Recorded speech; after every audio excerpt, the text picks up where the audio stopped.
Hey board gamers, Jaclyn Friedlander here, and today I'm going to tell you everything you need to know about the game Jekyll vs. Hyde. Jekyll vs. Hyde is a two-player trick-taking game. This is an asymmetric game that's all about balance. The theme of Jekyll vs. Hyde is based on the famous novel Dr. Jekyll and Mr. Hyde by Robert Louis Stevenson. As Dr. Jekyll, you will need to resist Mr. Hyde's fierce attacks to protect your mind and keep the secret of your dual nature. As Mr. Hyde, your goal is to dominate Dr. Jekyll to overcome his identity. This game is played in 3 rounds and takes about 30 minutes to play. It's recommended for ages 10 and up. When I open the box, I find 21 evil cards inside. They're in 3 different colors, red, purple, and green, representing pride, wrath, and greed. They're numbered 1 through 7, and they match these tokens. There are also 4 potion cards, and the potion cards are numbered 2, 3, 4, and 5. This is the game board. Ooh, and look at this. This is the identity marker. It's made out of metal and has a little bit of weight to it. This represents Jekyll on one side and Hyde on the other side. It reflects the duality of the game. I like it. Okay, now that we know what's in the box, I'm gonna walk you through basic gameplay. When you get your copy, be sure to still read the rules because not every scenario will be covered here, but I will give you a good gameplay overview to get you started. To set up the game, place the board in the center of the table and place the 3 color tokens above the board. The identity marker goes here, and then decide who's gonna play each character. Mr. Hyde shuffles the deck and deals 10 cards to each player.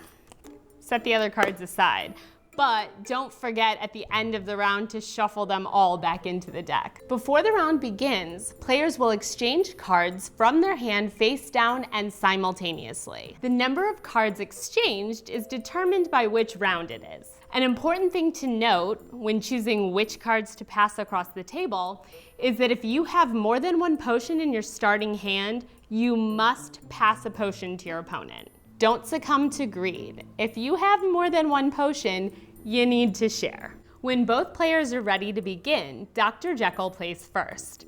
The number on each card determines the card's numerical value. The strength of the color is determined as follows.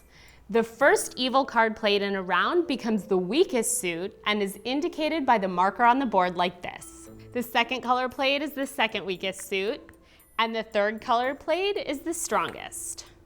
You put the markers here to remember. When cards of the same color are played, the higher number wins the trick. You must follow the color suit if possible. If you don't have the correct color available, you can play any card strategically. For example, if a purple 7 is led, I would have to play a purple card. Since I only have green and red cards left in my hand, I can choose which one of them to play. Looking at the tokens on the board, I can see that for this round, green is currently the strongest suit, purple is the second weakest, and red is the weakest. If I want to win this trick, I need to play a green. I'm gonna play my green 2. Even though 2 is less than 7, green is currently stronger than purple, so I would win this trick. You can choose to play a potion at any time.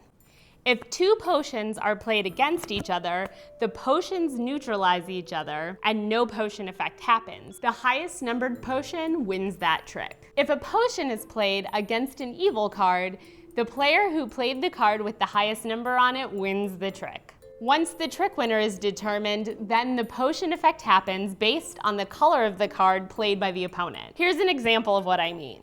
The number 2 potion has been played against a green 5.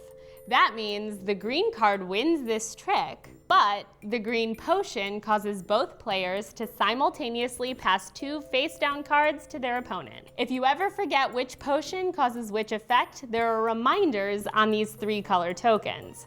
The potions add a really fun element to this game. The 3 different potion effects are listed in the game rules. To score, compare the number of tricks each player has won and subtract the higher number from the lower number. The result is how many spaces the identity marker will move toward Mr. Hyde's side of the board. Evil is relentless. Even if Dr. Jekyll won more tricks than Mr. Hyde, the marker will still progress toward Mr. Hyde's side of the board. As Dr. Jekyll, your objective is to keep balance in your psyche so that the identity marker moves as little as possible at the end of each round. Sometimes this means trying to lose a trick. For example, if Dr. Jekyll wins 6 tricks and Mr. Hyde won 4, 6 minus 4 equals 2, so the identity marker moves 2 spaces toward Mr. Hyde. I really enjoy this game. There's a lot of strategy involved, and depending on which character you're playing, the strategy changes quite a bit. Because the strongest suit is determined through gameplay, which cards you pass your opponent and when you play your potions is really important. I love games like this that travel well. This one fits in my purse.